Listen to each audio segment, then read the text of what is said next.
Do bear attacks happen out here? They definitely happen. They don't happen at the scale we're seeing at that part.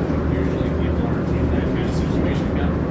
These people are forced into a situation where they're doing everything you're supposed to not do with regards to bears except for not making noise. There's difficulties. But otherwise, you've got that much friendly people in a forested setting like that next to the mountains that you're just kind of creating a good storm for there to be problems with bears. That's bad on both ends because if the bear keeps coming into camp and stealing stuff, Parks and Rec's going to have to shoot him. And of course, if bears attacking people, or at the very least rummaging through stuff and creating a really dangerous situation where someone can scare a bear and then that bear could attack him. Wow. I think it's mostly or entirely been black bears so far, which is good because if it was grizzlies, it would be a lot worse. What about polar bears? Oh, not this far south. Okay. You'd be seeing them like 400, 500 miles north a year. Like Fairbanks? No. That's like 250, 300 miles north of Fairbanks. You'd have to be probably above the Arctic Circle. The Arctic Circle. Right when you're in the actual tundra region, past where any trees are going to be growing, that's where you'll actually start seeing polar bears, Arctic foxes, those animals. And also out in areas near Nome.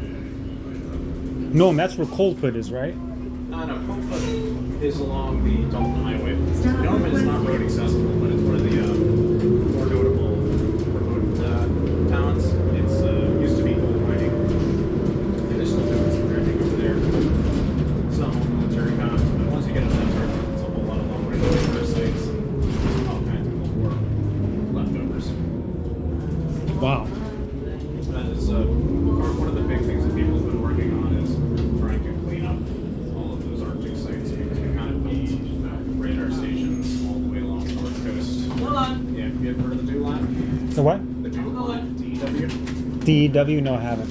It was the Distant Early Warning System. It was a collaboration between the US and Canada. We had set up arrays of radar all the way along our far northern coast to attempt to detect any incoming missiles that were coming from the Soviet Union on the pole. And so we built incredibly remote north coast stations. Here in Alaska? Alaska and Canada. And we had a couple of different lines of them, just at certain latitudes. And man, once the new line was rendered obsolete, we just kind of left. So it's been a slow process to actually get equipment all the way up there to try and start cleaning stuff up. And of course, as happens in Alaska, we show up on native land, trash it, leave. So it's always something we need to do, but Alaska gets distracted. More people care.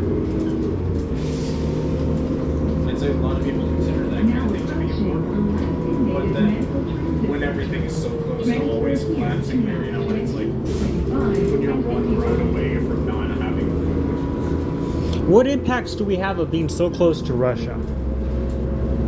There's actually quite a lot of Russian cultural influence here in Alaska. Oh, I believe it. Because this used to be Russia. Yeah.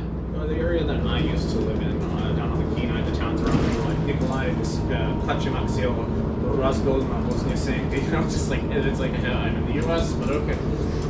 Part of that's religious groups, part of that's Russia in general. Otherwise, I'd say the number one thing that I notice here in Anchorage is you can tell whenever they're going to intercept a Russian aircraft, which happens every few days. Really? Not like last year, we intercepted 60. Luis, do you hear this?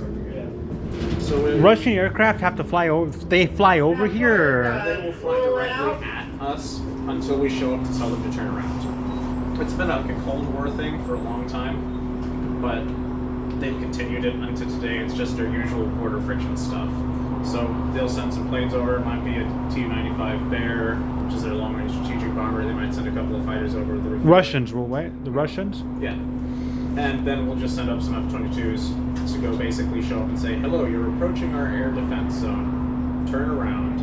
And then they do. We escort them back, and then we break off and come back here. And it's just kind of a game of stressing out resources. Because it's, they want to see how aware we are, how good our air systems are, just poking at us and reminding us that they're there. So it's always been basically just a saber rattling kind of thing, but it's something that like if Russia wanted to attack the U.S., like Alaska would be their target, right? I couldn't say if it would be Alaska or Hawaii because there's limited resources in Russia at that point. you know, when you're all the way out at their easternmost coast. Yeah.